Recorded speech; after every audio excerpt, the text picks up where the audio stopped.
come together, and your voice is heard. Whether you're at work, on the go, or just taking a break, this is the perfect mix to keep you engaged, informed, and entertained. The Mid-Morning Mix and Mingle, weekdays, 9 a.m. to 12 noon on New Era TT Radio, Net Radio. Bringing you full discussions, the hottest topics, and some tracks to keep you moving. The Drivetime Exchange on Net Radio, taking you above and beyond. Before you go, before you pack and run away, I wanna fly. Before you go, before you think you'll get away. Well, you began in the Senate of opposition and waited your turn. Then with Manning as your PM giving directions, you studied and learned. You paid attention to Robbie Pandey Kamla, observed there all their mistakes. So there is not one excuse that you can make, none that we can take. Cause we give you a turn to ride in DPM1 motor car. You change the whole interior with propaganda, it's smelling drunk, sour. We gave you 2 turns as PM of this nation. So now it's my Creole obligation to give you a turn before your resignation. Remember, it's we who call Eric Duffy. We call Chambers Dunsey. It's your turn now. It's we who beat Robbie like a Bobali. It's your turn now. So if we say you are a bully, don't take it personally. Your turn now. Go tell your friends and your family, it comes with the duty. It's your turn now. Do not believe that we are afraid to call a donkey a ass or a spade a spade. We will pepper you like a chow. Dr. Row, it's your turn now. Before you go, before you pack and run away, I wonder what Penny and Amory have to say. Before you go, before you think you'll get away. You tell the world you go lock Calder up. Once you get the vote. You said the buck is going to stop at the TP top when you took your oath.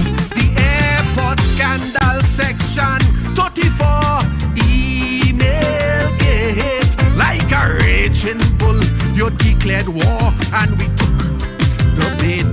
But since you get your turn, nobody at jail for corruption. Since you get your turn, no members of the opposition in prison. Since you get 2 turns, you promise to set things right. White collar crime you vow to fight. But is a setup back with no bite. Remember, it's we who call Pandey racist. We even call him rapist. Your turn now. Silver Fox end up in jail till he come out looking frail. Your turn now. So if we say your government represents the 1%, your turn now. Where the rich get richer, the poor man in the gutter. Your turn now. Do not believe your powers of Lekato could overthrow the power of a Calypso. The ancestors wouldn't allow. Dr. Row, your turn now.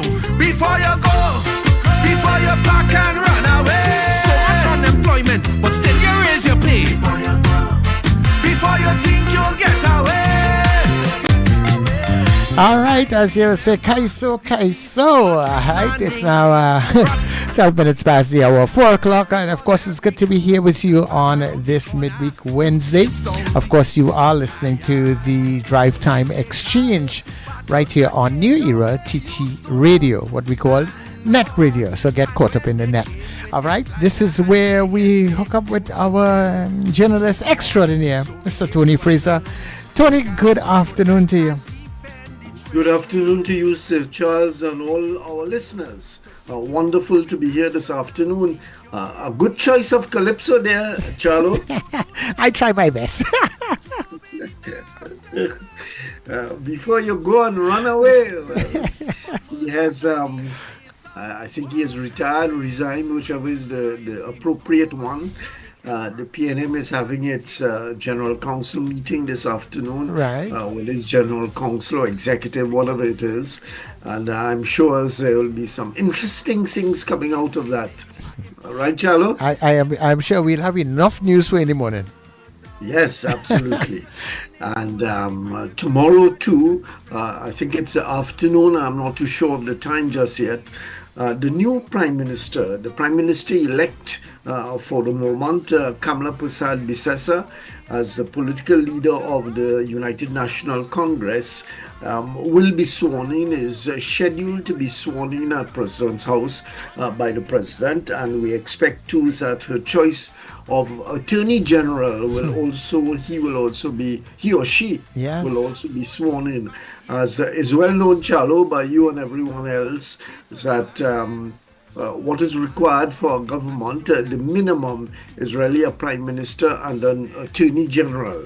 So the two will be sworn in tomorrow. Presumably, I don't think that the Prime Minister-elect will swear in or have herself sworn in without an Attorney General. So by tomorrow afternoon, we should know those stories. And here on the afternoon drive, we shall assemble some people to talk about it.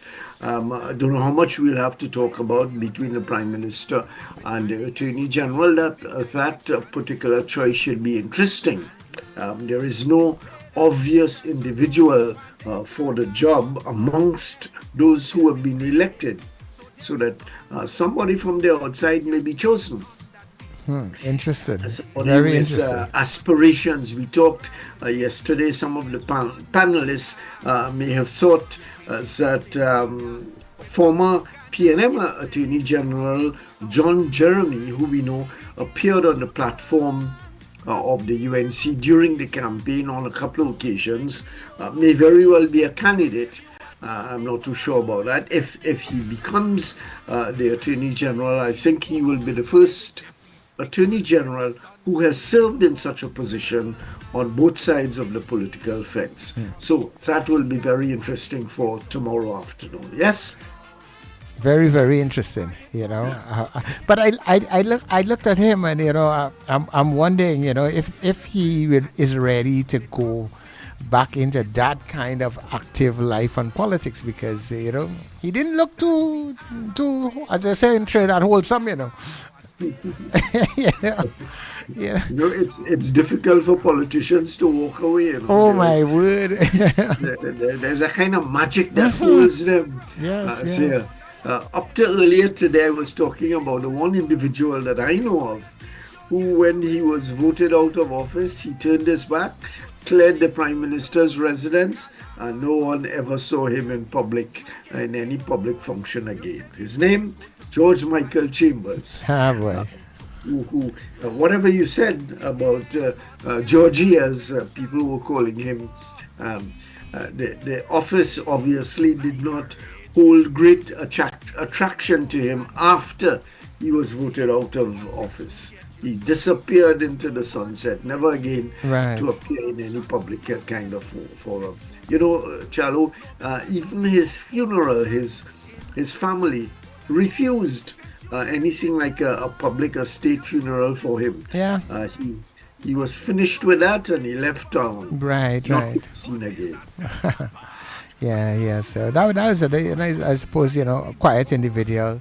More to himself. One makes you wonder what kind of push they will have to push and convince him to probably even go there in the first place, because it was a difficult time. Yeah, but I suppose in his youth he was a different person, and what transpired too in 1986 was a really damning blow to him and the PNM, the first time they were voted out of office, and in such a manner, 33-3, that he thought, well, look, people have said what they have to say, and it's time for me to leave town and leave the party up to those aspirants. Notably, Patrick Manning, who was the least favored amongst those to take over the job as Prime Minister.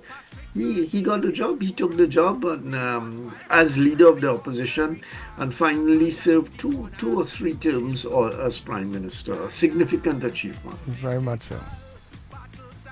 So we go into today's program, and today's program consists of two parts.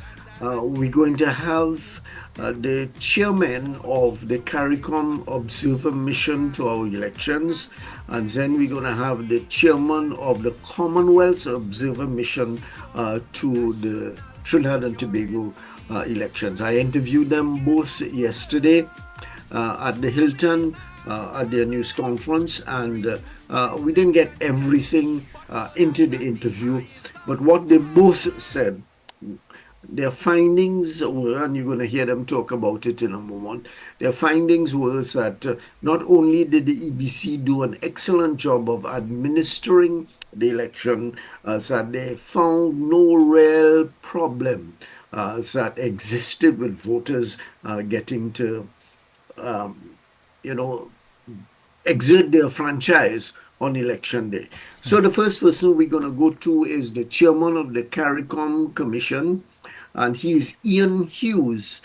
He's an Antiguan, and he was the chairman of that commission, and I asked him a few questions about what his election commission found outside there.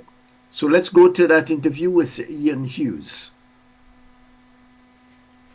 About concerns that we want that we should be able to govern ourselves in the sense of establishing and monitoring our elections without outside interference. And contrary to that is the issues that we don't have sufficient confidence in ourselves. How important it is for international observers to be in Trinidad and Tobago and indeed elsewhere to ensure and perhaps give a passing mark to our conduct of elections. Right. One of the things we have to remember is that we all came from the same system, originate from the same system in terms of electoral processes, the Westminster system. And so we all operate within that system. And so one of the things I've also observed over the years, we have to take best practices. Each one teach one, iron sharpeneth iron. It speaks to a very high level of maturity to be able to monitor within. So you would have your own academia, have your own institutions to monitor your processes also. But then when you have international observers coming in, you're able to export that. You're able to teach us how to also monitor our processes. And when the international observers come to our country and they see that we're doing things in a particular way, they learn that also and hopefully use that within their processes to better enhance or make their processes even better. So it's a win-win situation for all countries in that you develop from within, and persons who come in to watch, to learn, to observe, monitor, they learn from that, take that to their various countries. I guess you can liken that to cricket in itself. So we would have observed initially the way that this game was being played. We mastered it. And then it was further transformed and, for want of a better term, changed and sort of taken away from us and brought back in a different format. And by that I mean changing of rules and so on and so forth, so that our game would not necessarily be at the pinnacle and remain at the pinnacle based on the way we would have adapted to the game. So which is a good thing. So I guess overall, having the international community being here is that it allows for that exchange, that free exchange of ideas, best practices. What works well for me may not work well for you, but you're able to adapt it. So I think from that perspective, it's a learning process. So, Chairman Hughes, you've said quite a lot about what you observed here. Give me a summary of your final statement on, final in the sense, the codified statement on how you view the preparations and the conduct of the elections? Well, I'll be careful with that word codified. That was used throughout the campaign. But in any event, though, I thought that let's look at the campaigns first, based on what we observed. I thought that the campaigns were very structured. They were engineered in a way to ensure that you exploited, at least for the opposition, that you exploited the various challenges or the cracks, not crooks, but cracks within crevices within the institutions. And you continue to highlight them. Oftentimes it's not what is being said, but who says it. And so if you continue to say that particular situation continues to prove a challenge and you say it over and over and over, then people believe that what is the case, then you would have achieved your goal. So from that perspective, I think the campaign from that perspective was a good, it appeared to be a very good strategy. I also thought that campaign financing, because that really was brought up by many of the stakeholders that we met with. And who are you invested with?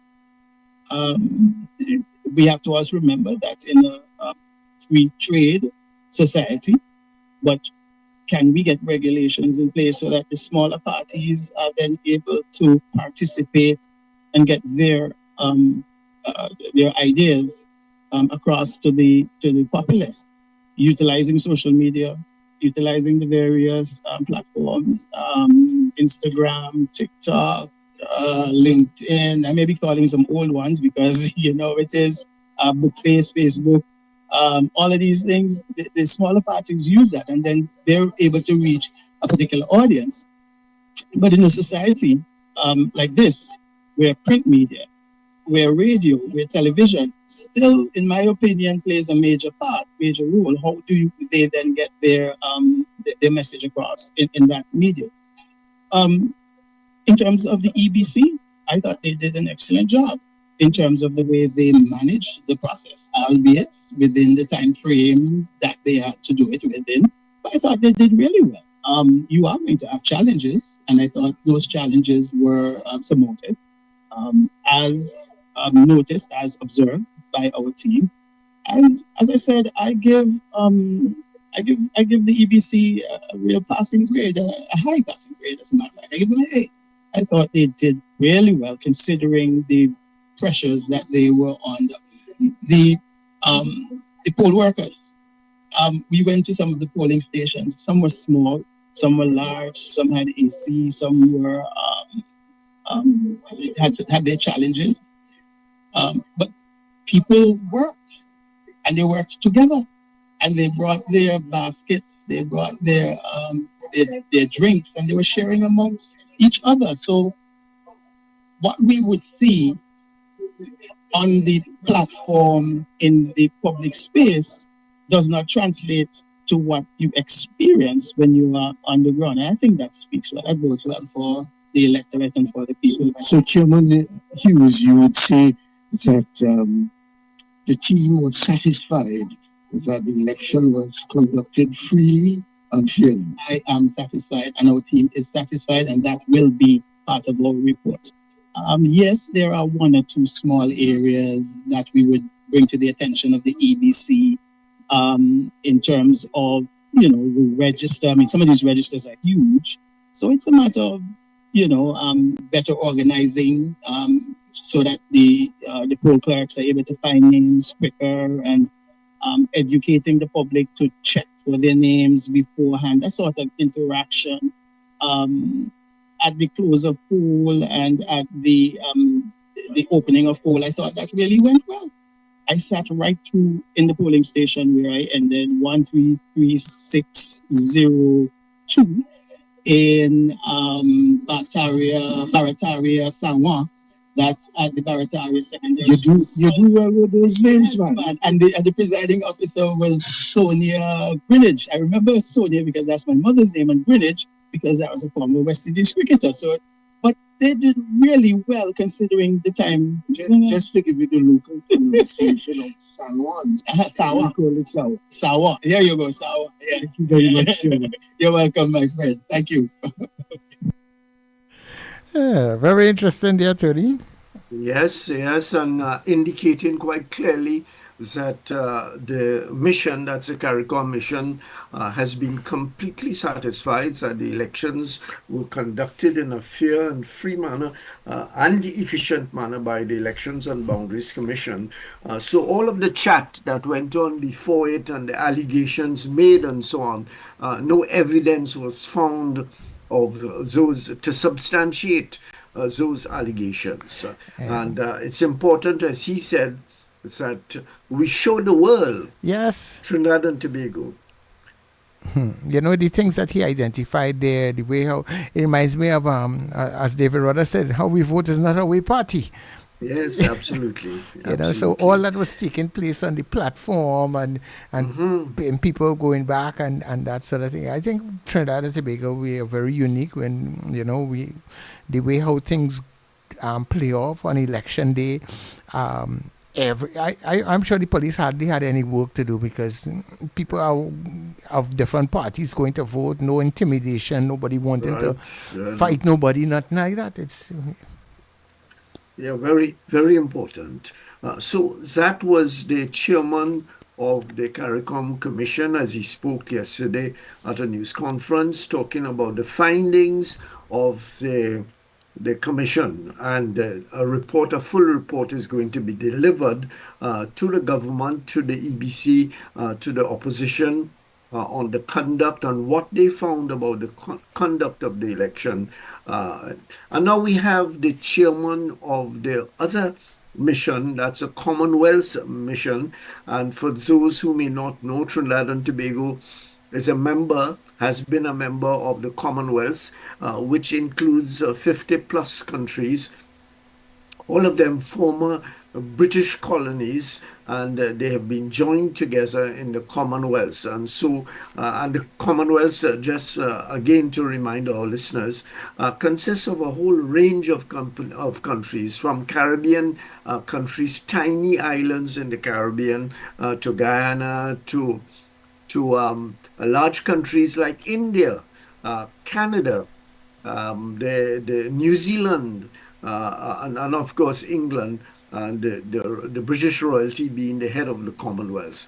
So we had the Commonwealth team here, and the chairman of that commission, Professor Bartolo, he is from the island of an island out in the Pacific area called Malta, and he talked about a specific thing in terms of the preparation for election, and that is called campaign financing, meaning how the parties raise the kinds of monies that are required to conduct a campaign. And as we've seen here in Trinidad and Tobago for a long time, and as we see, for instance, in the United States, campaigns cost hundreds of millions of dollars, perhaps billions of dollars in a country like the United States. And he talked about the importance of how those parties are funded in terms of their campaigns and what that can mean for democracy. So let's go to Professor Bartolo. He's the chairman of the Commonwealth mission of observers to the Trinidad and Tobago election. The chairman of the observer mission from the Commonwealth. Sorry, I don't know your name, so you can tell our listeners your name. Everybody, Bartolo. From Bartolo from you must know that Bartolo is not overly popular a name in Trinidad, but it exists amongst us. So maybe some of our people came from your part of the world. Chairman, I was particularly concerned. Concerned is perhaps not the right word, but interested is a far better word in your statement with regard to campaign financing. And why? Because it's an issue that has been going on in this country and indeed other parts of the Caribbean for 40, perhaps more than 40 years. And politicians pay lip service to it. but they do not implement, they have not implemented legislation in Trinidad and Tobago to deal with it.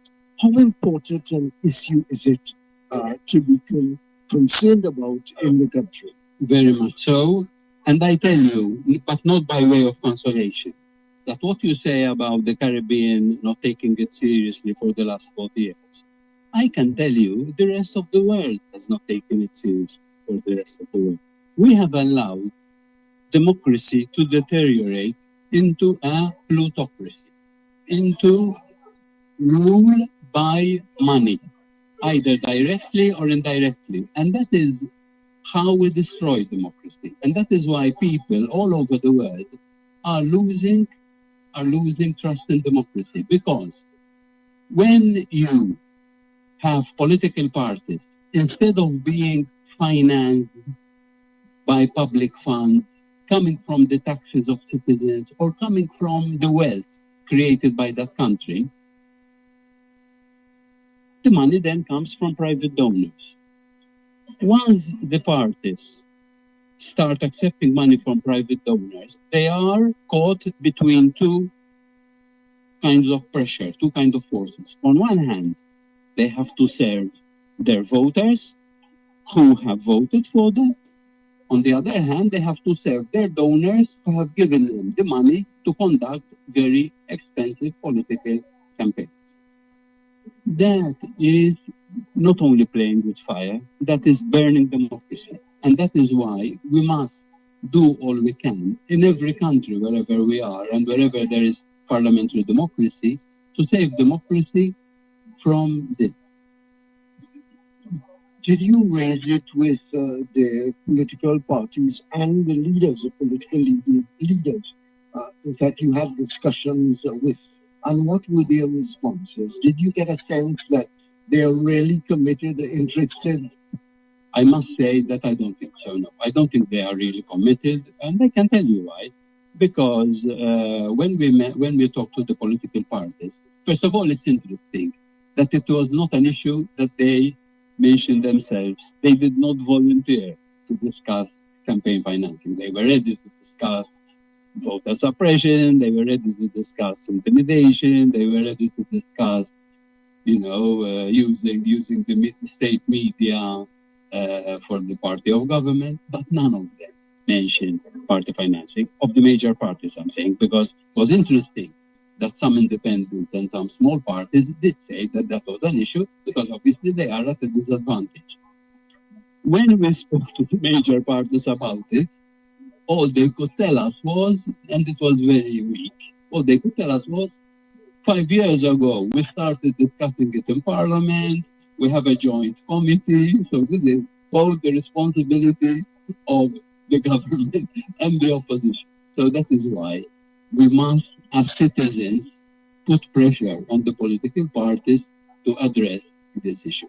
So when we talk about the big political parties here in Trinidad and Tobago, and they have sufficient, you just have to look at their campaigns and see the kinds of money.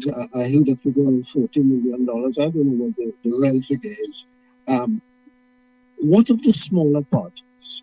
Is it impacting on democracy and the development of political parties and fairness and democracies, and the small parties do not have the kind of financing that is required to conduct a decent campaign? They are very much at a disadvantage.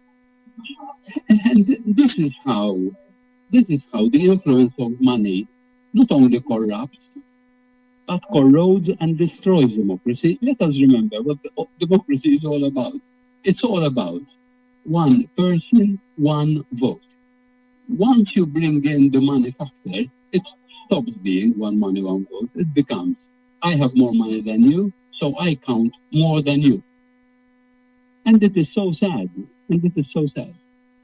You know much more than I do that this year is your 100 years since the first election was set. I went to check what happened in 1925, and I found out that only 6% of your people could vote.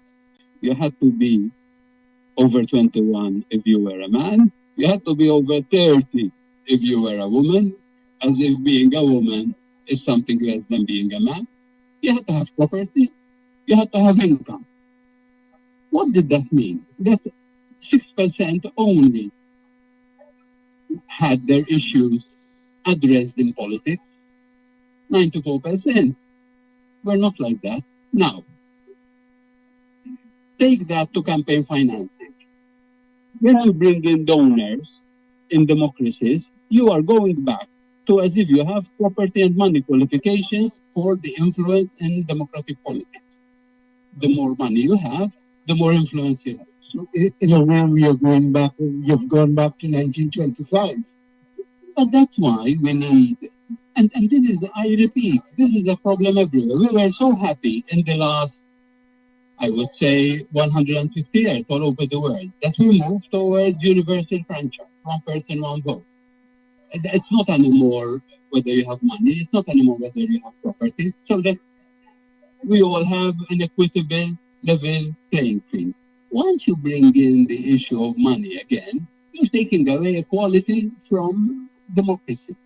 Okay, Chairman of the Commonwealth Observer Mission to Trinidad and Tobago elections, I'm sure that you're Professor Bartolo. Yes, yes, yes. Thank you very much for talking with us. Thank you. Okay. Yes, Charlo. So that's the first part of our program, and I am sure that you think it important also the point that he made about the democracy being stolen, being shifted away from the average voter. You know, you and I have one vote.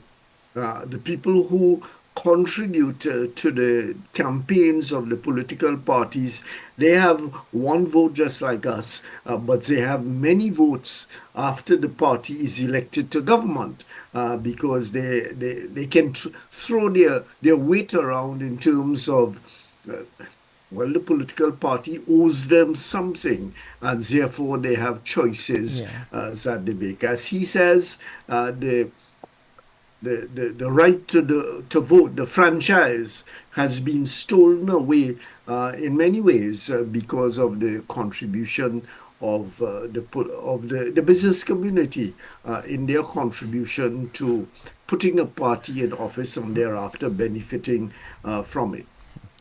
A very important thing, and as he noted, and as I am aware of, campaign finance reform is a discussion that has been going on for 40 years plus. The political parties don't shout too loud about it, nor do they intend to implement legislation to ensure that it is not a way of saying that the business community should not and cannot contribute to the political parties and their campaigns, but it must be made public, transparent, so that people can make judgments, and there should be stipulations about the quantity that can be contributed to a political party, and what do the business community, the people in the business community who make the contributions, what do they expect to get out of their investment, as it were, in the political parties. A very important thing there, Charlo. It is.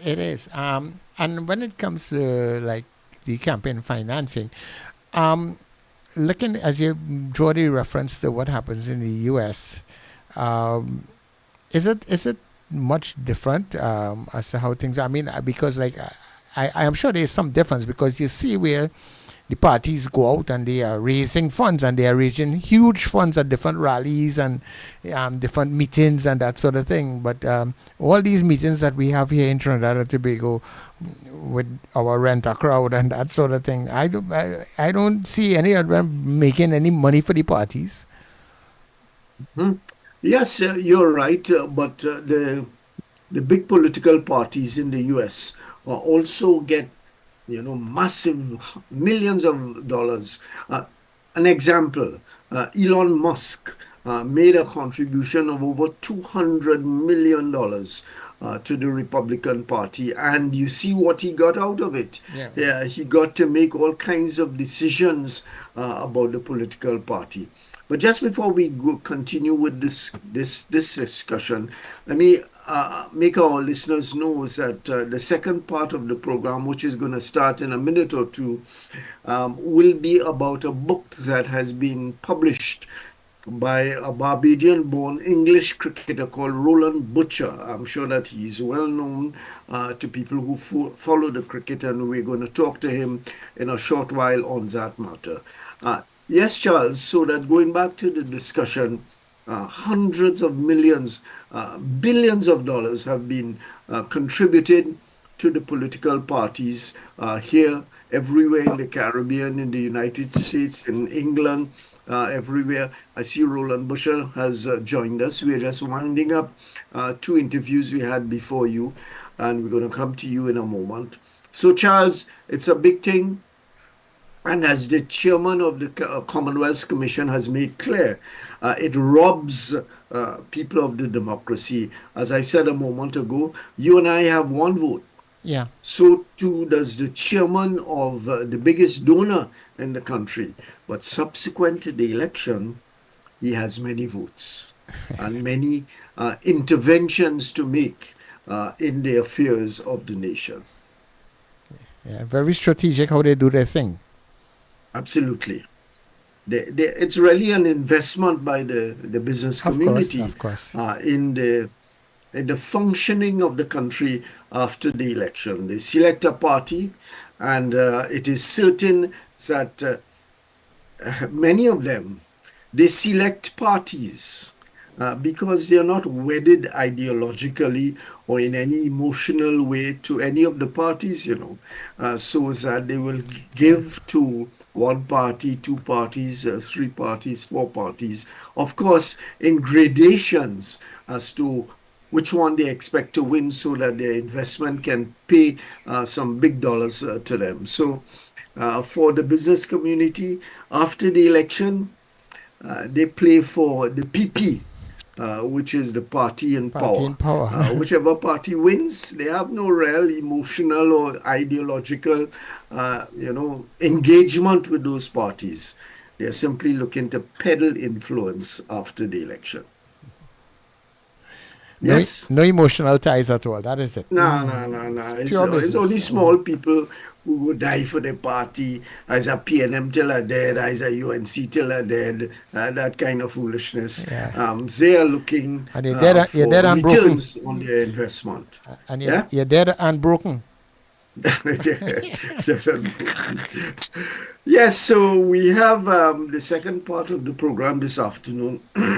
As I indicated, we have a man here who has spent a large chunk of his life in England, and I'm sure it's no different in England than it is in Barbados, originally from Barbados. The man's name, I am sure that people in touch with cricket in Trinidad and Tobago and elsewhere in the Caribbean, and indeed elsewhere in the cricketing world where this program can be heard, they are familiar with the name Roland Butcher.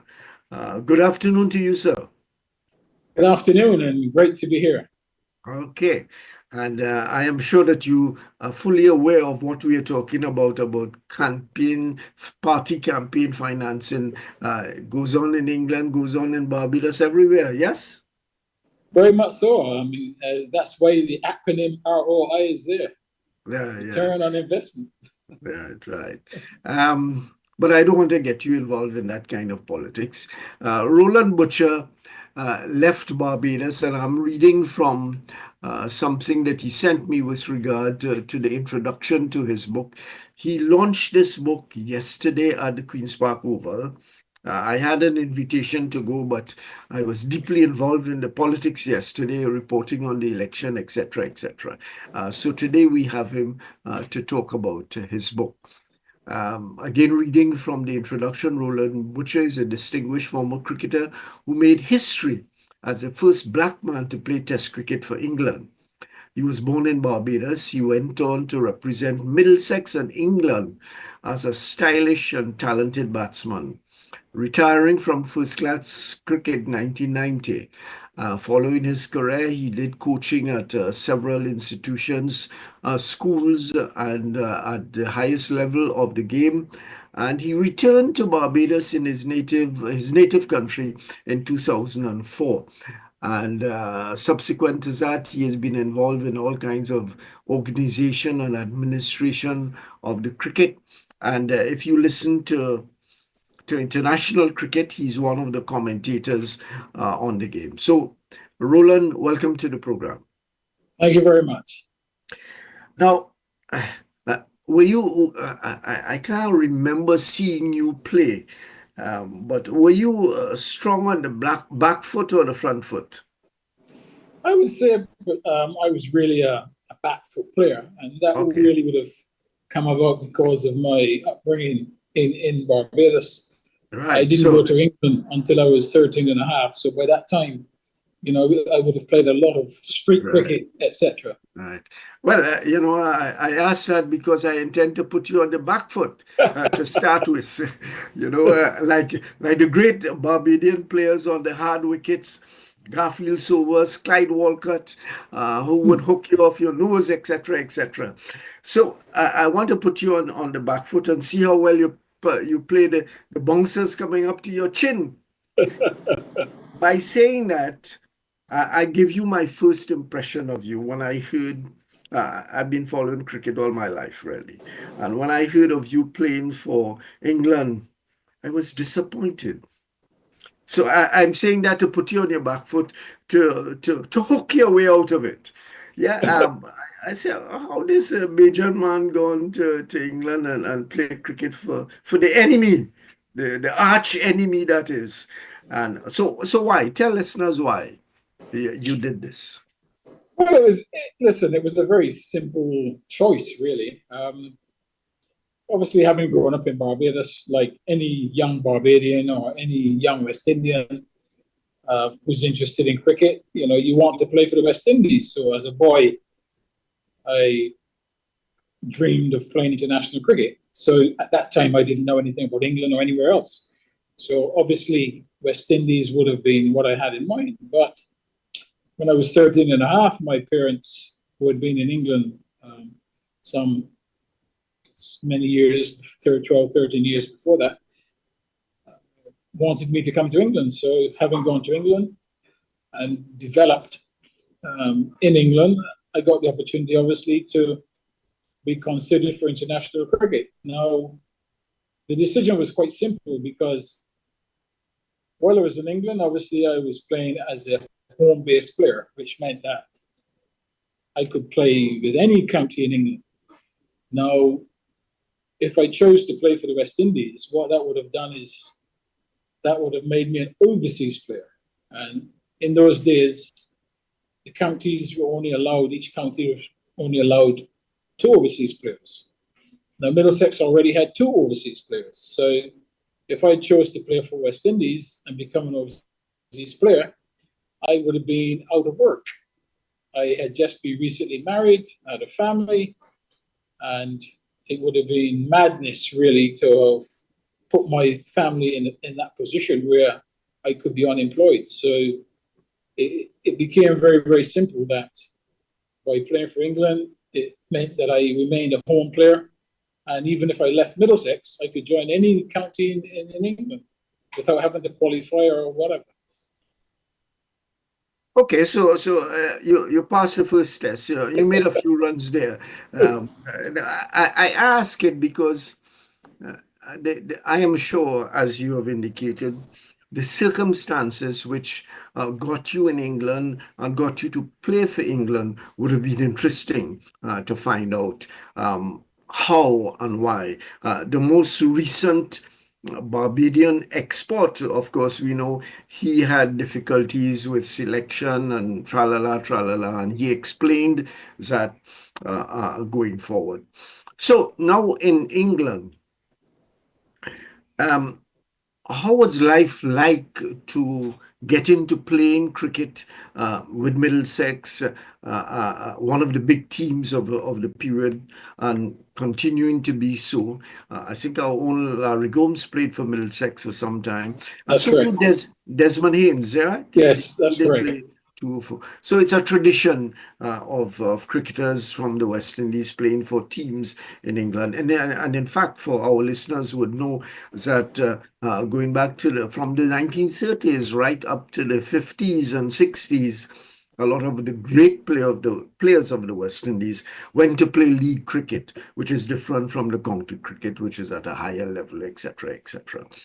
So, what was your experience in, first of all, in well, you must have played cricket in Barbados before, but getting up to the kind of test standard that is required for you to represent a team like England, what was the experience like?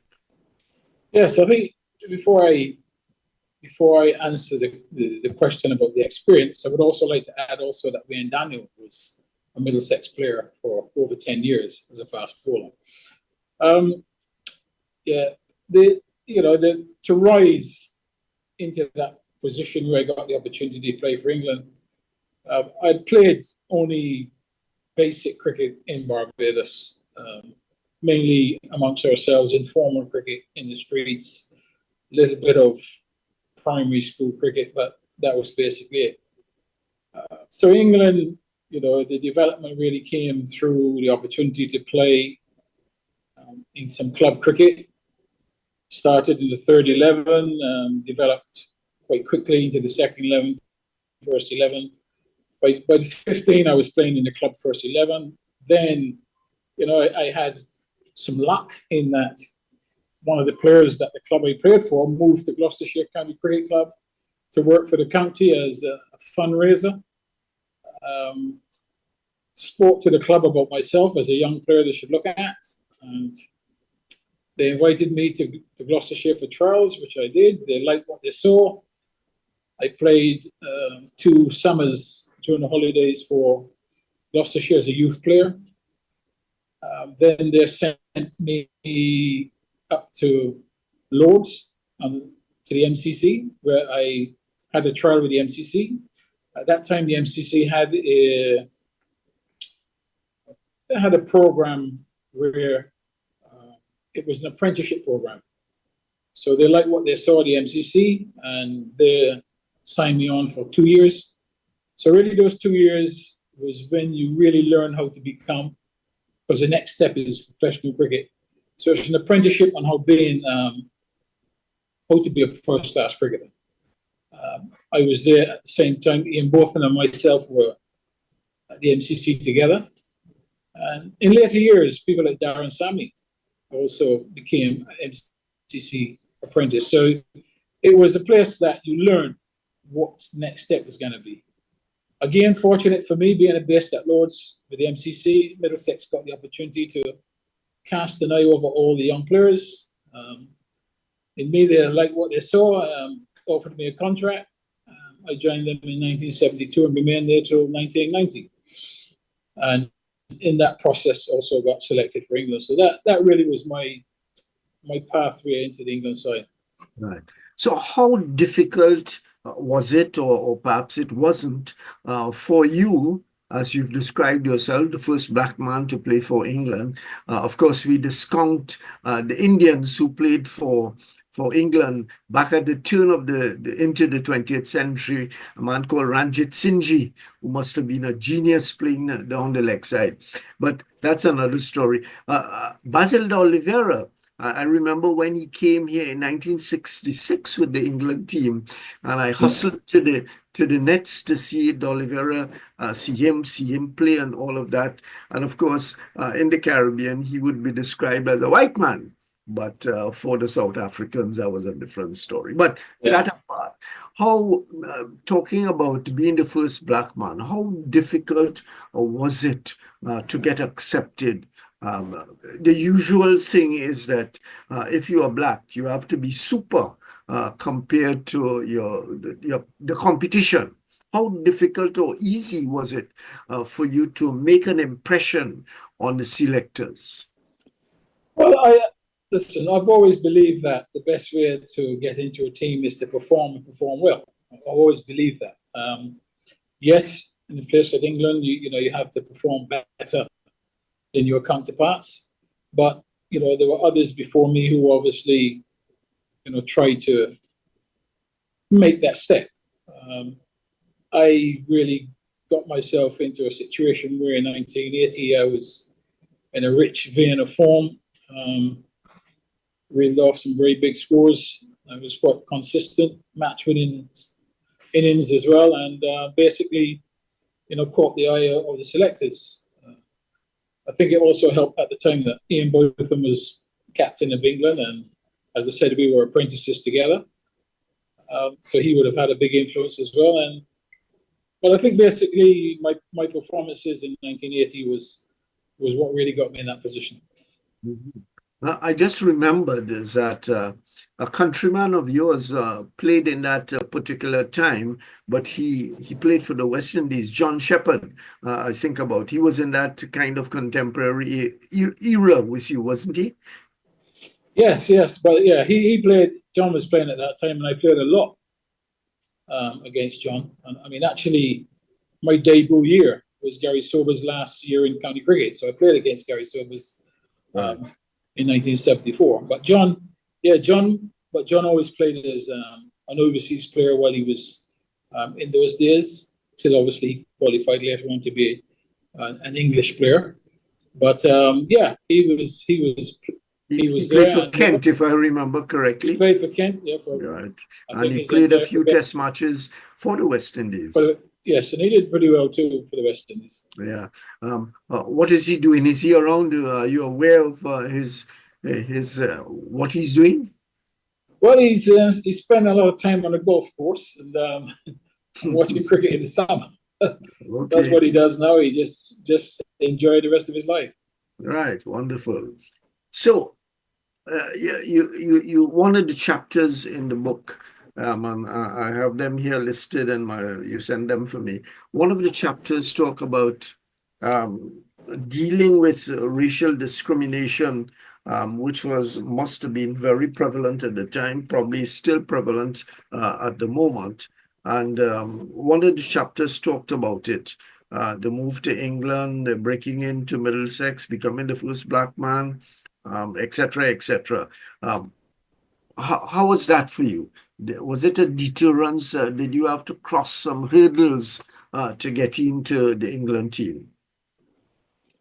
Yeah, listen, in the 80s, obviously tensions were very high in England. There were lots of riots at that time. The Brixton riots and other riots, which were all racially motivated.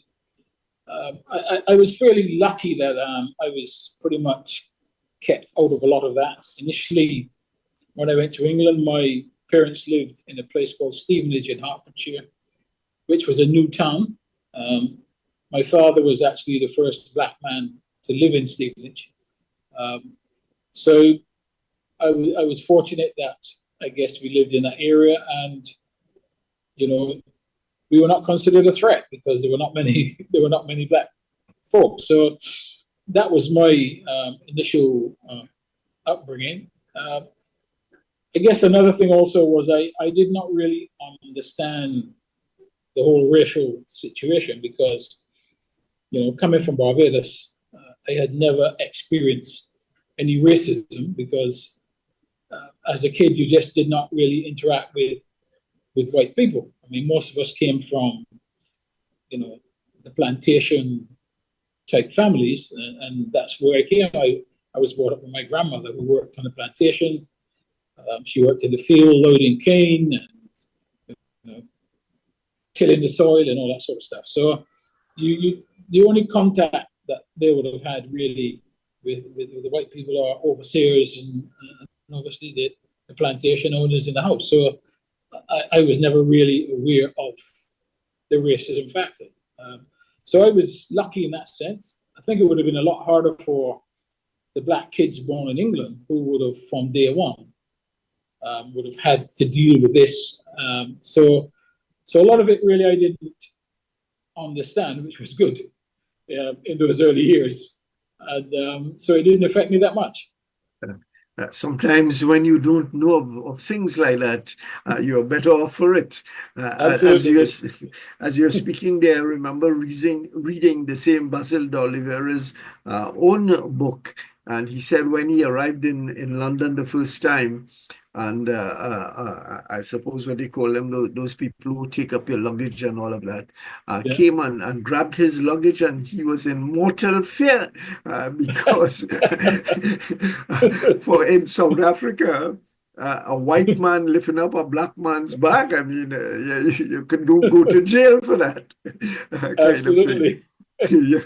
So, yeah, being unaware of it or not affected by it would have been a good thing. What about your family's social class? You mentioned your father and so on. What about the social class that they belong to in England, which may have been good or bad in the circumstances?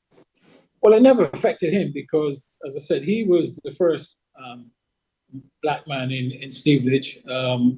He was a hardworking man and eventually became very respected, in the community. Never ever had any problems with him.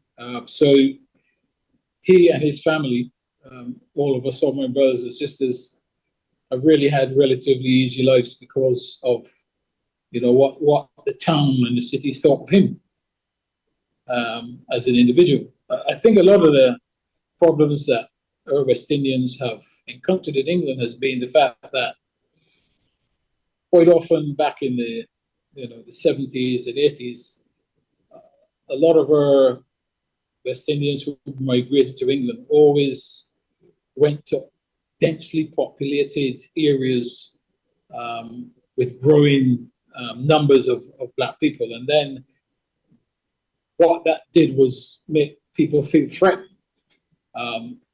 Not many of our people took the chance to go into other areas. They went to what they thought was familiar because they knew people there. That's good in one sense, but it also became a burden for them because then that's when the resentment started. Those people who took the chance and moved into areas where there were only a few found it much, much easier to get through.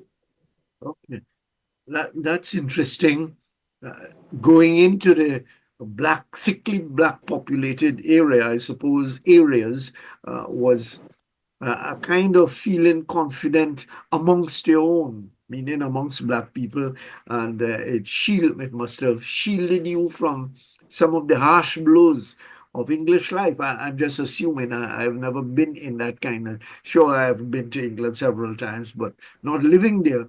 It's a very different thing from being there day in, day out. Yes.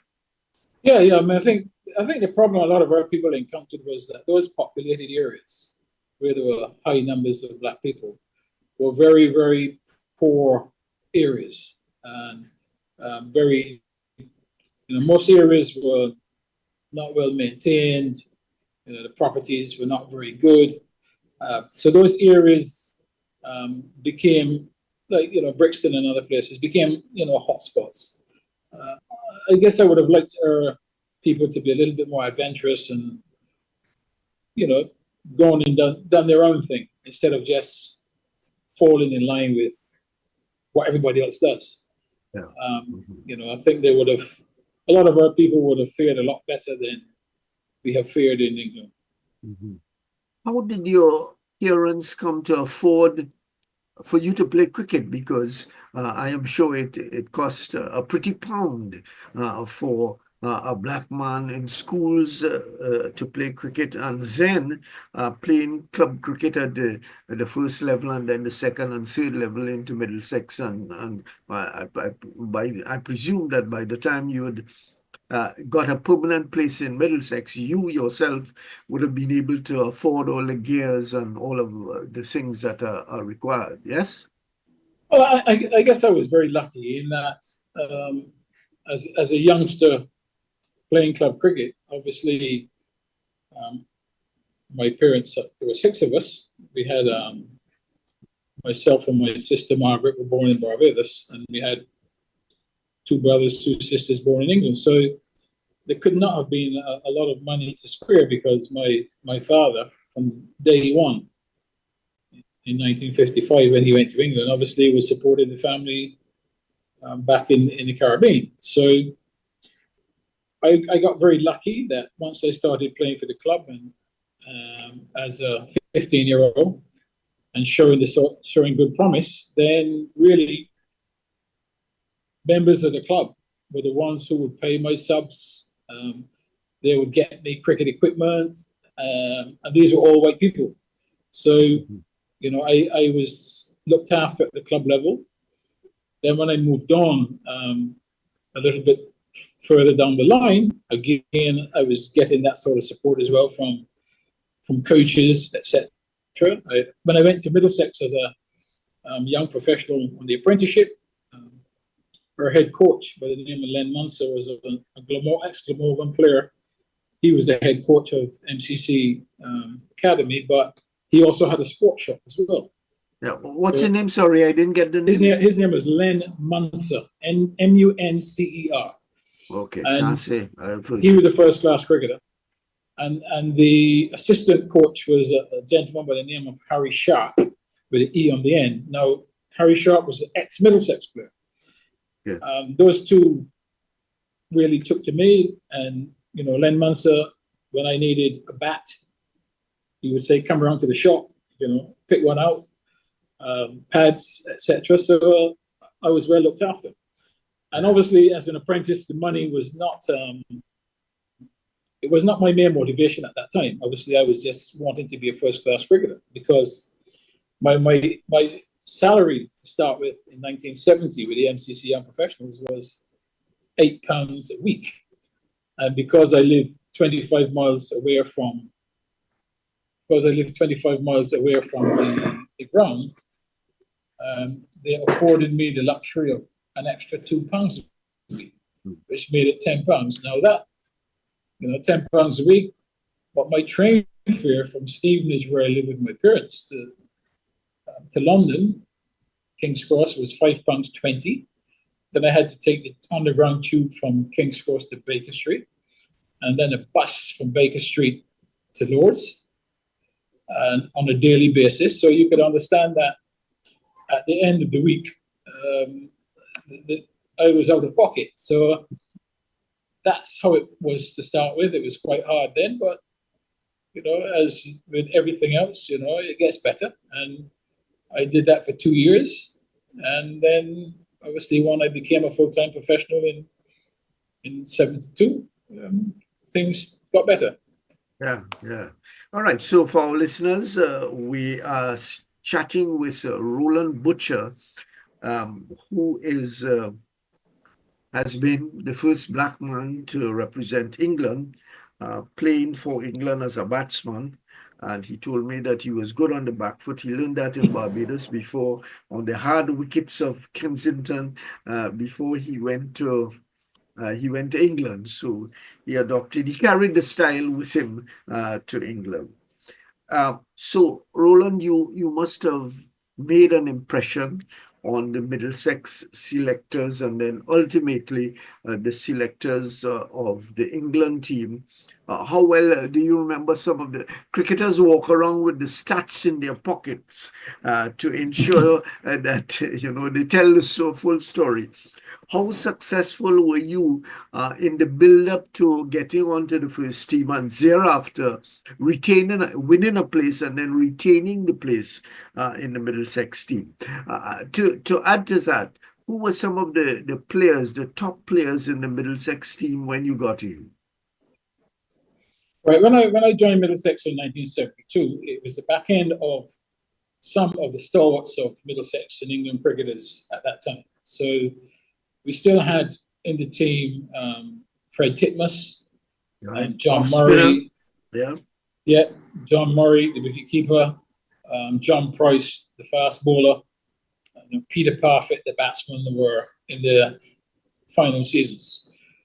Mike Brearley had just taken over as captain the year before, 1971. And when I came into the club around the same time as young players like Mike Gattin, John Embry, Phil Edmonds, and people like that came in at that time. And obviously then we had that run really from then right through to the 90s. First of all with Mike Braley as captain until into the 80s, and then Mike Gattin took over after that.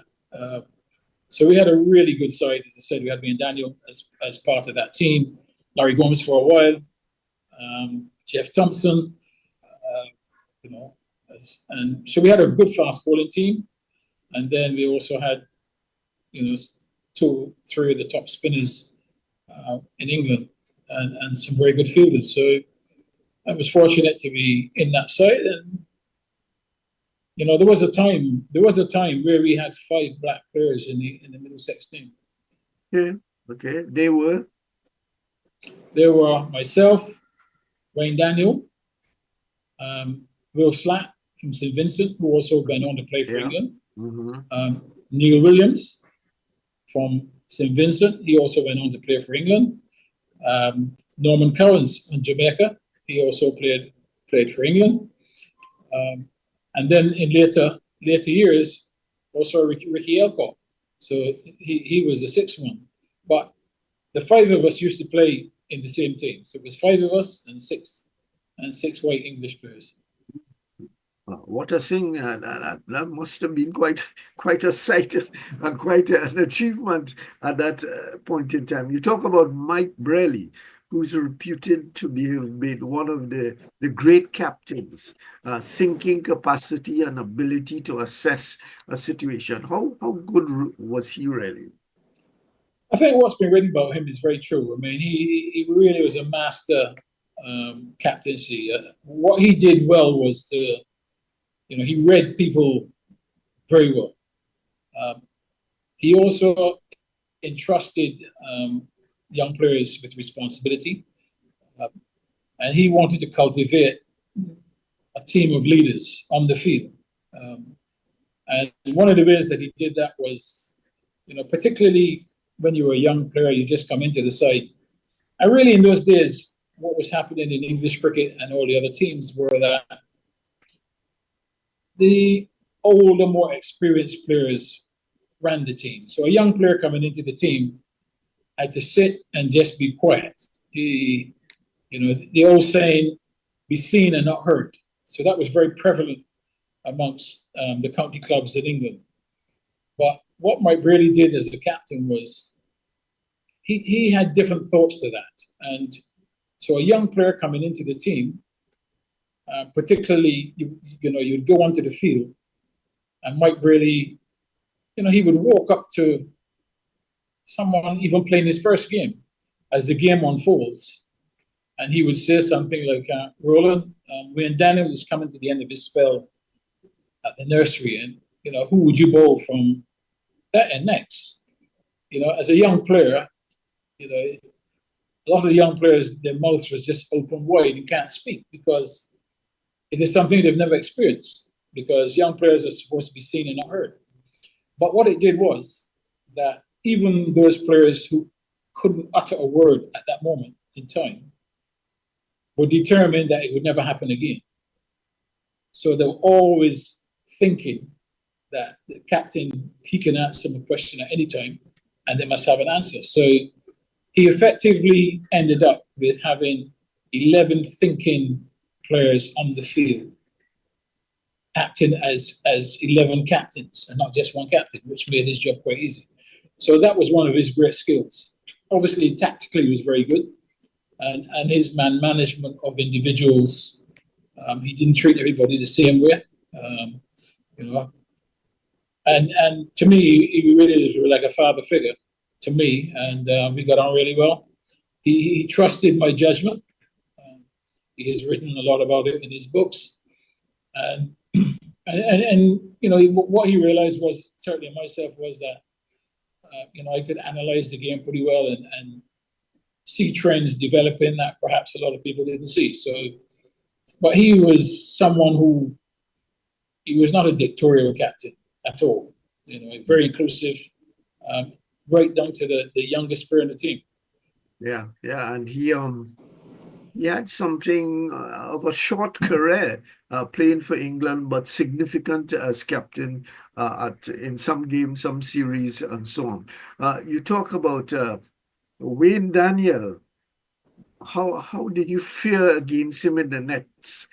He must have been pretty hot stuff at that point in time. It was, but I mean, listen, that prepared you for when you had to play against Sylvester Clarke and others, and Andy Roberts and Michael Hogan. So to have somebody like Wayne Daniel on your team, you got the sort of practice that when you played against those other guys, it would come in handy. And Wayne was really a gentle giant. He was really too nice for a quick bowler, really. Mm-hmm.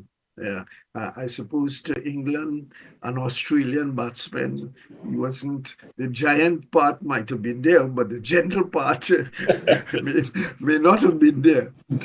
So we're talking with Roland Butcher. You have relatives in Trinidad. There's a very famous Butcher family. Are you related to them in Trinidad? Wow. Yes, Ken Butcher. He's sitting right behind me outside. All right. I'm currently at Barbados Stadium watching this breakout league, and Kenny's here. He's sitting out the front.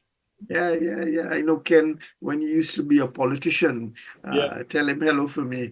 I know these politicians are part of my life, unfortunately. But Ken was a decent fellow.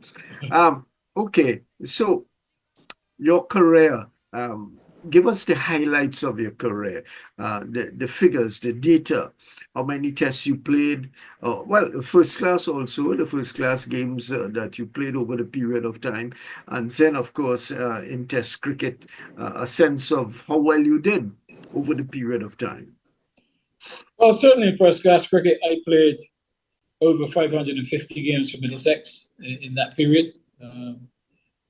Scoring over 17,000 runs, 1700s. As I said, I played in a very strong Middlesex team, so we had lots of good batsmen. So you didn't always get a chance to bat, but I certainly within the Middlesex side, was a match winner in the team. So I said I played well over 570 something. Maybe 77 matches for Middlesex. Internationally, I played 3 tests, 3 one-day internationals. One one-day against Australia was my first one, which was quite a memorable game. I played against Australia in 1980 in Edgbaston. I actually scored the fastest 50 in international cricket as a debutant against Australia in 1980, and that record was only broken in 2021 by Ishan Kishan and Kunal Pandya from India in 2021. So that was memorable. My other games, all my test matches were against the West Indies, in the West Indies, and then I played 2 further ODIs against the West Indies in the West Indies. Mm-hmm. Did West Indian fast bowlers give you a hard time? Well, West Indian fast bowlers at the time were giving the whole world a hard time. That was, no sympathy, no feeling for a fellow West Indian. Well, they would have liked me to do well, but at the same time, on the field, it was a battle. But they were a fantastic side. We all know that. That 10, 15-year period of dominance, something that has never been seen in world cricket and probably will never be seen again. Yeah. When I hear about that and I think about what's happening today, but that's a painful story that we'll get to at some other point in time. So we're talking with Roland Butcher, who is a Barbadian by birth, who played Test cricket for England and played for a long period of time for, Middlesex, one of the champion teams of the period. I used to support Warwickshire for the obvious reason. I had a lot of West Indians. Of course, you had. Landscapes, Kanhai, Kalicharan, Derek Murray. So that was my team that I supported all the time. How well did Middlesex do in the county championships during the period that you played for them. From when did you say? From 1978 to? Well, I joined the club in 72, debuted in 74, then retired end of 1990. Well, basically in that period of time, Middlesex were by far the most dominant team in first class cricket. We won, in my time, I won 13 trophies at Middlesex, in terms of 6 championships and 7 one-day cups. So we were extremely successful. Middlesex have never had a period of dominance since then. I would say probably since 1995, Middlesex have probably won the championship once. Mm-hmm. Okay. So that you were there in a good period in time. Yeah, it was the golden era, really. I mean, the only other golden period that Middlesex had was back in the 40s with Compton, Edgeridge, and Jack Robertson. But Yeah. Mm-hmm. but there, again, they didn't have that sort of dominance in terms of trophies. Yeah. But yeah, it was a golden period for all of us, really, Yeah. because as I said, all the players I mentioned before, the Will Slacks, the Mike Grealeys, the Mike Gattin, John Embreys, Phil Edmonds, Mike Selby, all those. We were very fortunate that in the period during the 80s that we put on the field 11 internationals together. Mm-hmm. Mm-hmm.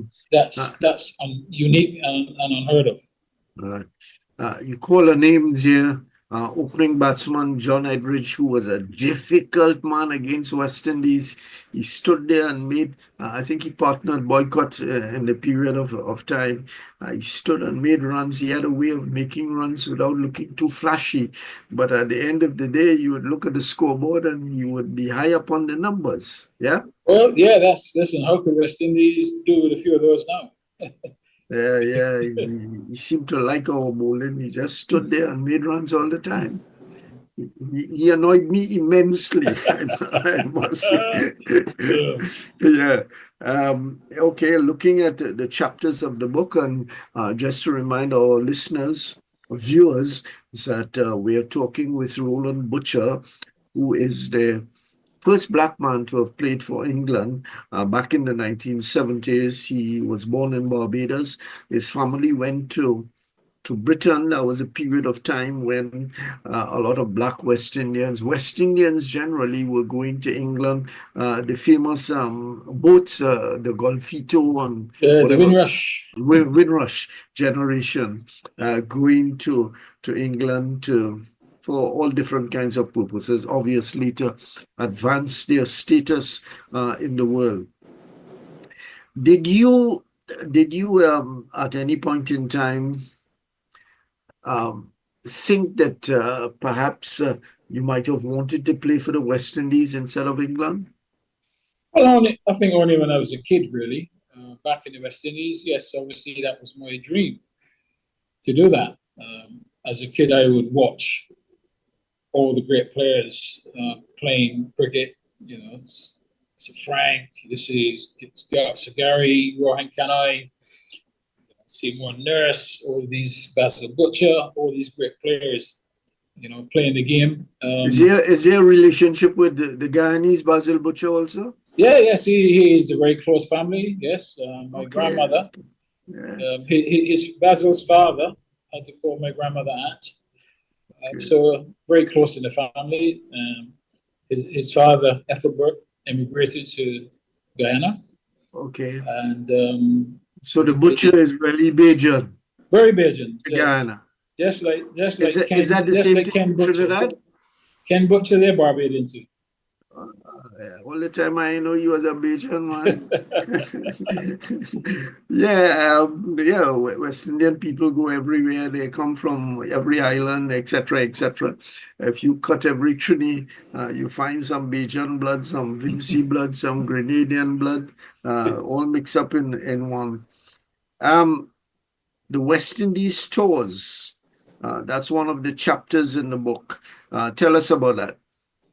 Yeah, the chapters on the West Indies tour really just talks about that series. Really started off with the first test match actually was played here in Trinidad. West Indies actually won that test match. I didn't play in that first test. We went to Guyana for the second test.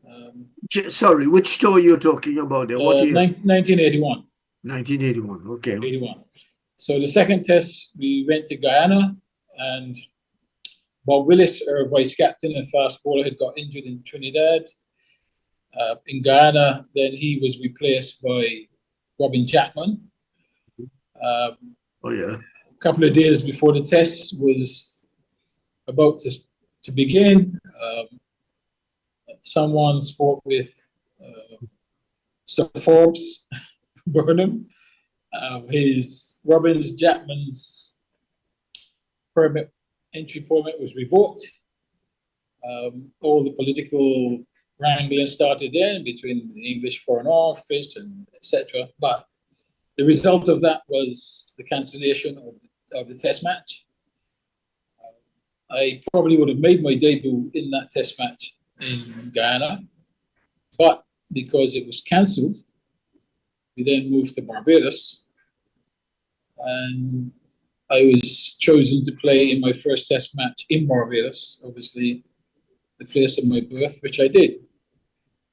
Also in the book that talks about that particular test match, the very happy beginning, obviously playing in front of my family and friends, etc.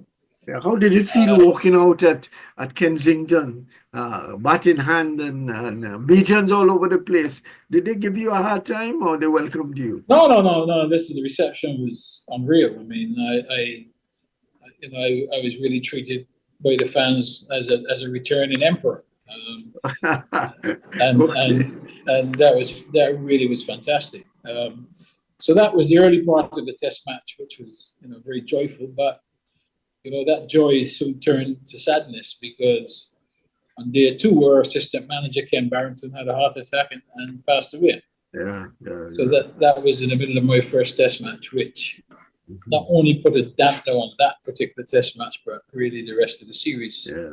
As we had to try and play the game against the best team in the world, but at the same time, with that in the back of your mind. But then we went on to play the next test match in Antigua, which was the very first test match ever played in Antigua.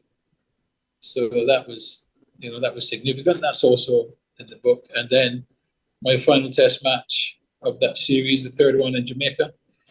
And really the reception that I received in all the countries was quite amazing. Okay. Yeah. What were your scores in those first games that you played? I think first test matches. First test match, I think I got 17. I think 17 in the first innings. I think I got no in the second innings. 20 odd in Antigua. Got 36 in Jamaica. So those I was really coming to grips with things in that final test match in Jamaica, which was perhaps on the most difficult of the pitches as well. But then obviously returning to England in 81 was a time of great change in England's setup. Lots of players were dropped from the side. That was the year when England used 4 different captains during 1981 after we got back to England. Ian Botham was fired after we got back to England. David Gower had his go, John Embry, and then Mike Brady came in at the end and saved the summer with the famous Botham Ashes. So it's pretty much, it's all there to be read. Well, I'm sure that you would have liked to have been more successful at the test match level playing for England. Yeah, of course. It's a desire of every batsman who walks to the crease. Yeah, of course. I mean, as I said, from a kid, that's all I dreamed of is, playing test cricket. That's the only cricket that was available then. There was no T20, but yeah, I mean that's the dream you had to be, to be doing what the likes of Sobers and Canna and those guys were doing. Yeah. I remember the 81 tour. The game here in Trinidad was a very controversial time.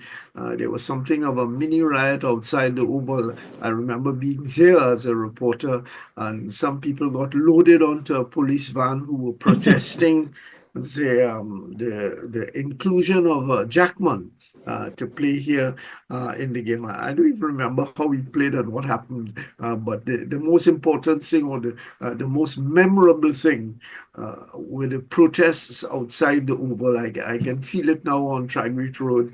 I got away from being locked up because I was a reporter. I was a reporter observing, and the police officers obviously didn't think I was a protester in that kind of way. We're talking with Roland Butcher, who has written a book, and the name of the book is Breaking. I have it here. Breaking Barriers, Barbados to England and Back. The first black man to play Test cricket for England. How did that feel? Yeah, well, listen, it felt great. I mean, the fulfillment of a lifelong ambition to play Test cricket felt great then. And then later on, obviously, it felt much better later on when it really sank in that, you were the first black man to play and you were opening doors for others, giving them belief and motivation that if they work hard, they too could achieve. That made me feel very good. Yeah. Of course, there has been a stream of black players who subsequently played for England. Trying to remember, remind us of some of those players. A fast bowler called Little, I think, etc. Well, you had obviously the fight. You had the Fort Middlesex in Neil Williams. You had Will Slack. You had Norman Cowens. You had Ricky Alcott. Then outside of that, you had Devon Malcolm. Chris Lewis, Gladstone Small, and then you go down the line. Right down to right now, Joe Archer. Yes. And obviously lately, you've got Jacob Bethel, even though he's a white Barbadian, but he's still a West Indian born. Yeah.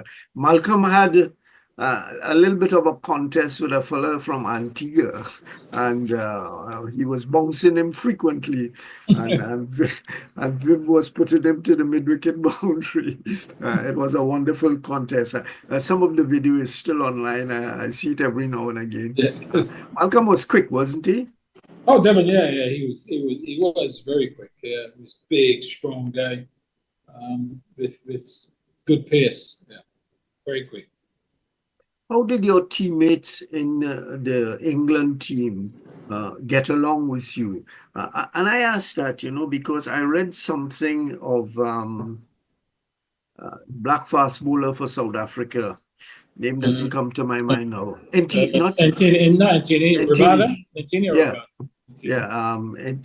No, Antini is the present one. Rabada is the present. No, not yes.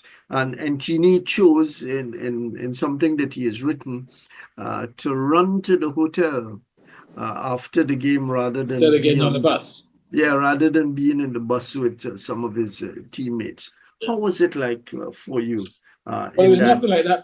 It was nothing like that for me, I can assure you. I got on very well with my teammates. Even the person who most people have the impression that he's the most difficult guy to get on with in Jeffrey Boycott, I got on really well with Jeffrey. Okay. So, I had no issues at all in the team. I think what probably helped me was the fact that within the England team, there were a lot of Middlesex players as well. So I was in the same team as Mike Gattin, John Embry, Paul Dunton. They were all Middlesex players. And obviously the captain was Ian Botham, who obviously, was my friend for a long time before that. And obviously the others I had played against for years, Graham Gooch, David Gower, all those guys. So, I fitted in very easily, and had no problems in terms of how I was treated. Yeah. As you said, Boycott is a man who has a history of conflict with all kinds of people. And, there is a story that he relates himself as that I die in laughter every time he relates it. He says that every time he goes to Barbados, there is a fella called Peter Lashley who bowled him with a donkey drop, and Peter Lashley never lets him forget it. That must be very painful for him. So yes, the relationship with your teammates wasn't difficult. Not at all. Even to this day, we are still very close friends. In actual fact, when I go back to Barbados tomorrow, Mike Gattin is in Barbados tomorrow, and myself, Wayne Daniel, and Desmond Haynes, all Middlesex players, we've got a date together on Friday. We're meeting together on Friday, so we're still very good friends even now. Yeah, I could imagine the whole talk that will be going on amongst you fellas. Yeah. Okay, so we come down to another chapter in the book, Life Beyond Cricket. How has it been? Well, life beyond cricket really has been great for me because, after my retirement from the game, I was into cricket and football coaching. I'm a UEFA qualified football coach. Okay, that's interesting. Not many top class cricketers share the spotlight in football also. Yeah. I mean, that started from when I was a professional player, because in the early days, your contracts basically were from April to the end of September, and obviously from October on you had to do other things. So I played football semi-professionally for those early years, and as a result of that, I really got into coaching. I spent 10 years as a soccer school coach at Arsenal Football Club.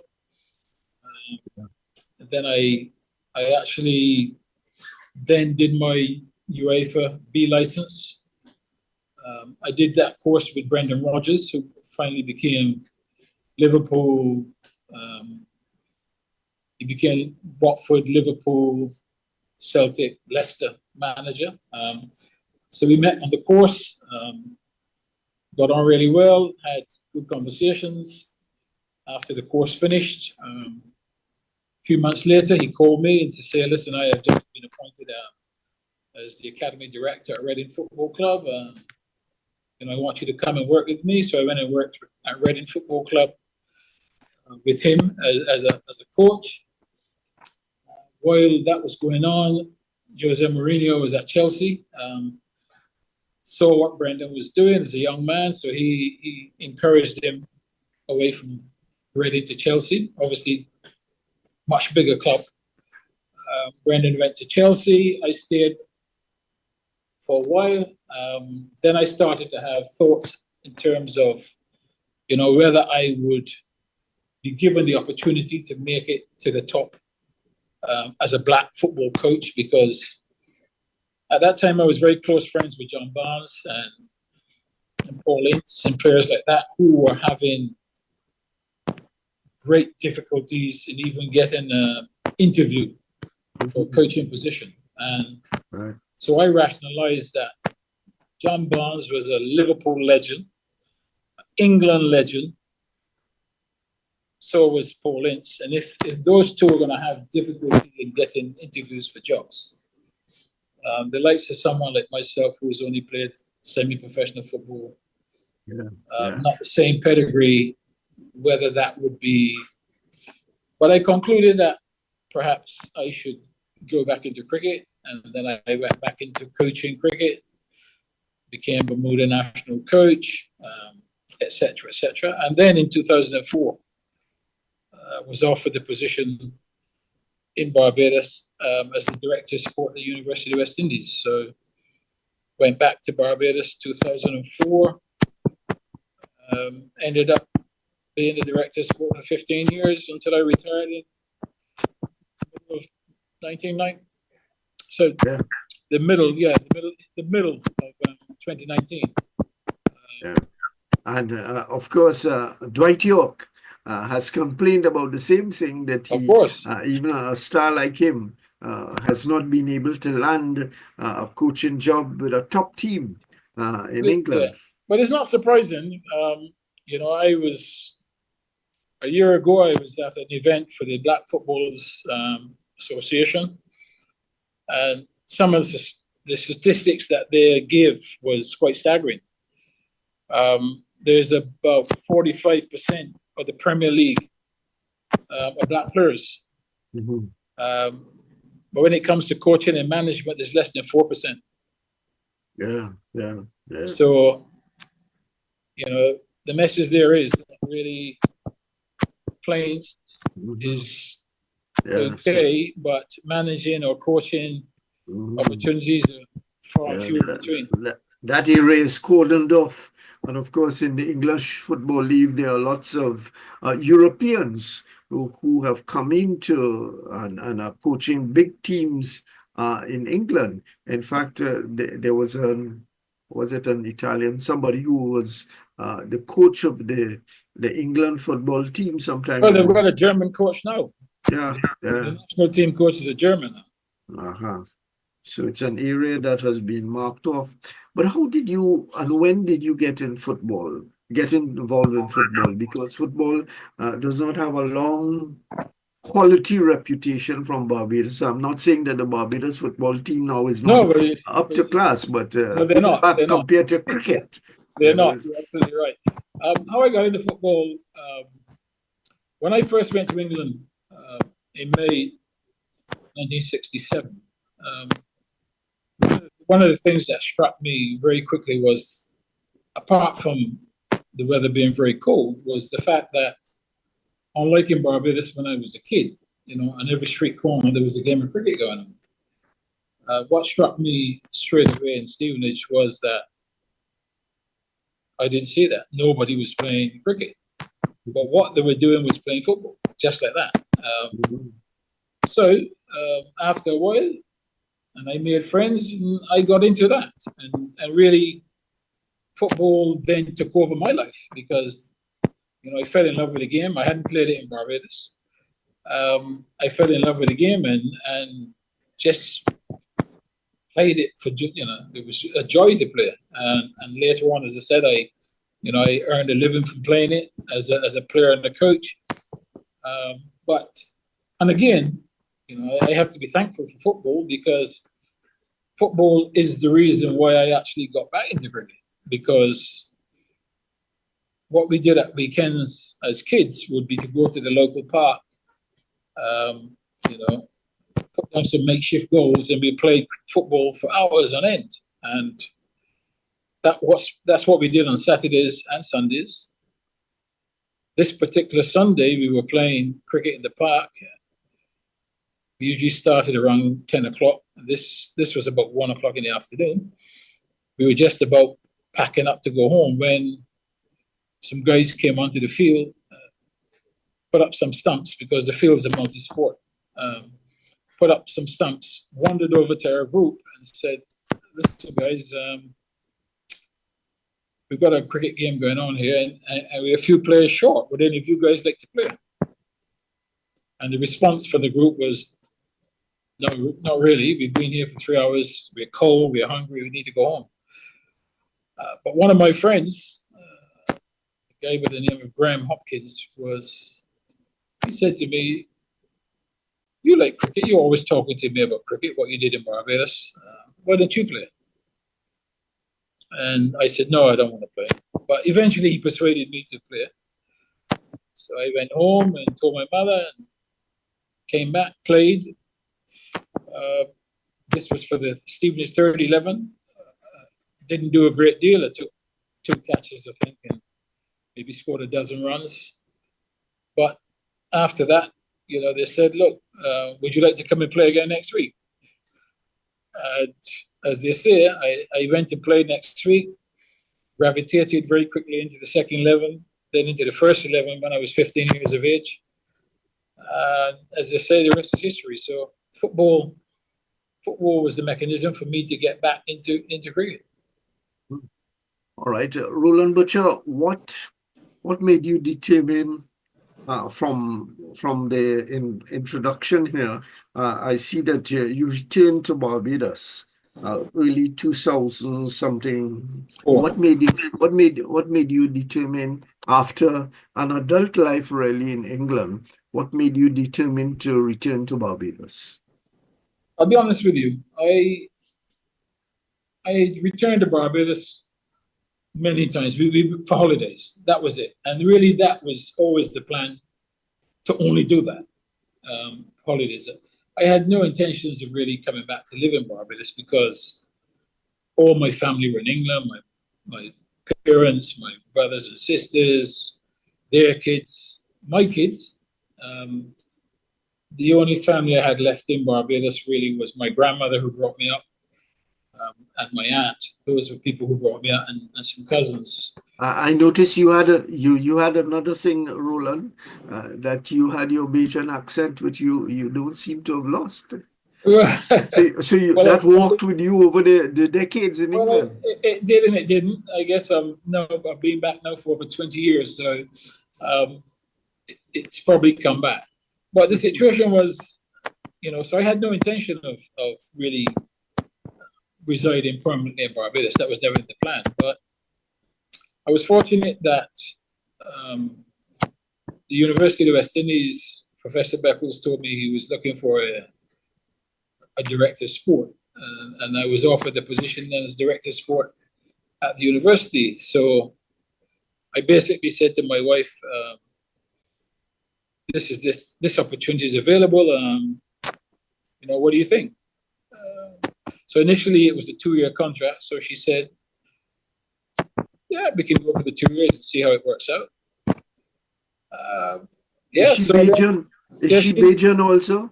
Well, she's Bajan, but more English because, her parents took her to England when she was 1 year old. Okay. So she lived all of her life in England. So when we came back in 2004, you're talking about, she'd lived 47 years in England. So we came back for those 2 years. After 2 years, university were happy. We seemed happy, and then we put down roots again. And we've been there ever since. So that, as I said, it was never planned, but that's how it worked out. And now, we spend half the year in England now because obviously the kids are there, and that's what we do. Okay. How does it feel to be back in Barbados? And when the teams go out on the field, West Indies versus England, who do you support? Well, I mean, I like to see you playing on the back foot on that question. Right. Yeah. I'm coming onto the front foot now. Well, when England played West Indies, I usually remain impartial because usually I'm in the commentary box. I commentary. I have heard you there, and sometimes I wonder about it. But go ahead. So as a commentator, as you know, you can't really take sides, or you shouldn't take sides. Some people do. My style has always been, never to take sides as a commentator.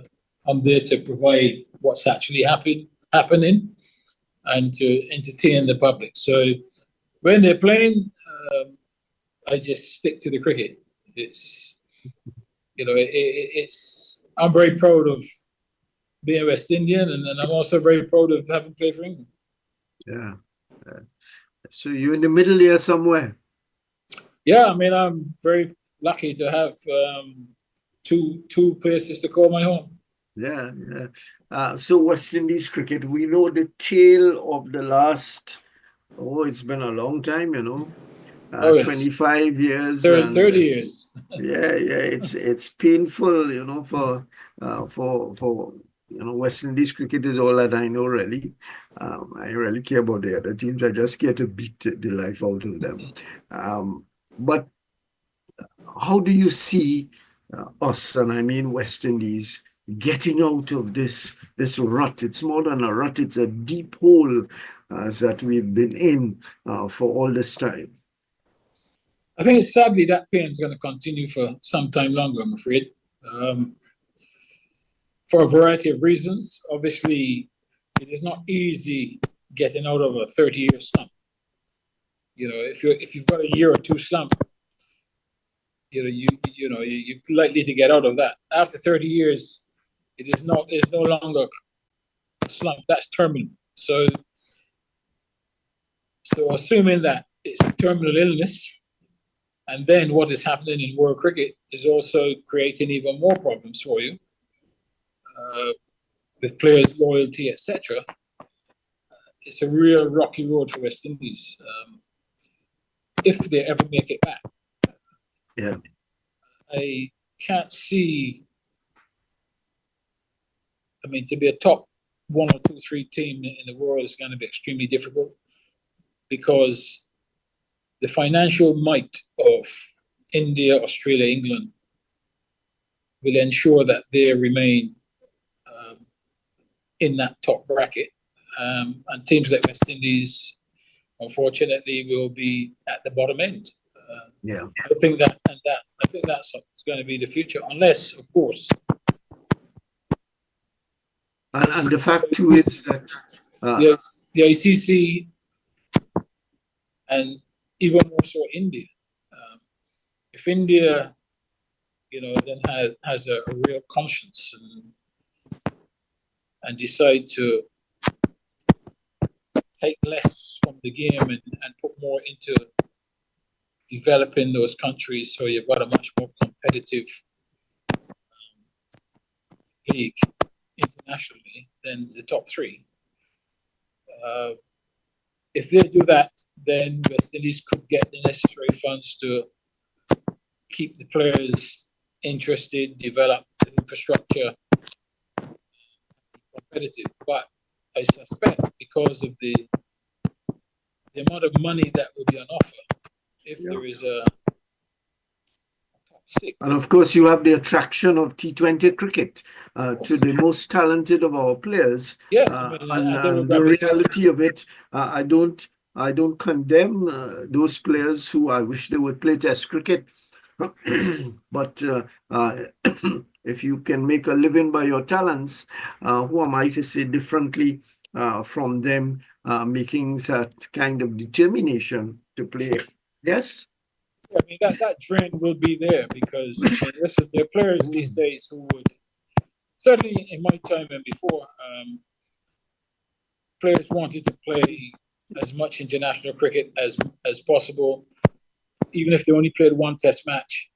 That's what they wanted, and that's what will be remembered. Now, we've got players now who couldn't care less if they play a Test match. If they have a career of playing T20 cricket all around the world, they're very happy with that, and I don't blame them. But the fact of representing the flag or the badge, it doesn't have the same meaning as it did before, because of these other dynamics and the financial inducements that's available through the T20 game. So, the temptation there for the top 6 is to play amongst themselves, because that in itself will generate even more money.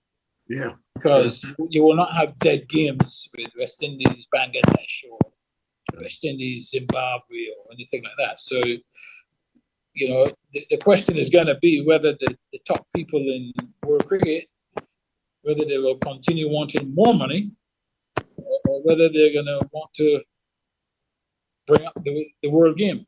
That's the problem. All right. So we have been talking with Roland Butcher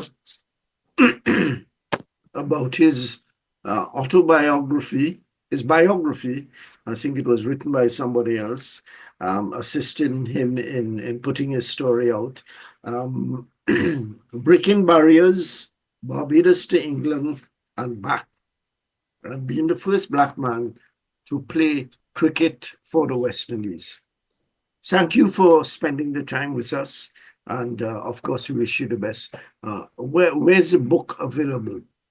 The book is available on www.rolandbutcher.com. rolandbutcher.co.uk. At some point, it will also be on Amazon, but in the meantime, that is possible. We will have it at some bookshops here in Trinidad in the future, so I will let you know when that happens. Right now, as I said, www.rolandbutcher.co.uk. All the best to you, my friend, in terms of your sales. We are not a reading society in the world these days. I suppose if it's going to be on soft cover, soft availability online, people might be more disposed to that kind of thing. But as a university professor was telling me recently that students aren't reading anymore. And worse, he said, some of the lecturers aren't reading anymore themselves. Yeah, that's progress, as they said. They call it progress. Yeah, so you have disaster there. But nevertheless, all the best with the work. And, well, I look forward to hearing you and seeing you and trying to determine whether you're supporting England or West Indies. But that's another story. All the best to you, my friend. And Chalo, I'm sure you have a calypso there. Perhaps you could play Sparrow with Garfield Sober's The Greatest to show off on all of them English people and Australians. And a lovely day for cricket. Blue skies and gentle breeze. The Indians are waiting now to play the West Indies. A signal from the umpire. The match is going to start. The cricketers come on the field. They all look very smart. Irapali Prasana, Gigi Boy and Wadika, Krishna Murthy and Vishnu Mankad. Them boys could well play cricket on any kind of wicket. They make the West Indies team look so bad. We was in all kind of trouble. Joey Carew pull a muscle. Clive Lloyd get about 3 run out. We was in trouble without a doubt. It was Gavaskar, the real master, just like a wall. We couldn't out Gavaskar at all. I wonder if our guests remember that era. Oh yes, 1971 to be exact. The Indian team come down and put some real pressure on them. And yeah, guys, thank you very much. So, thank you very much. All the best with your book. And Tony, thank you very much for the drive time this afternoon. 158 by Kanai. So, people, this has been the afternoon drive time here on New Era TT Radio. Stay connected, right? It was Gavaskar, the real master, just like a wall. We couldn't out Gavaskar at all, not at all. You know the West Indies couldn't out Gavaskar at all.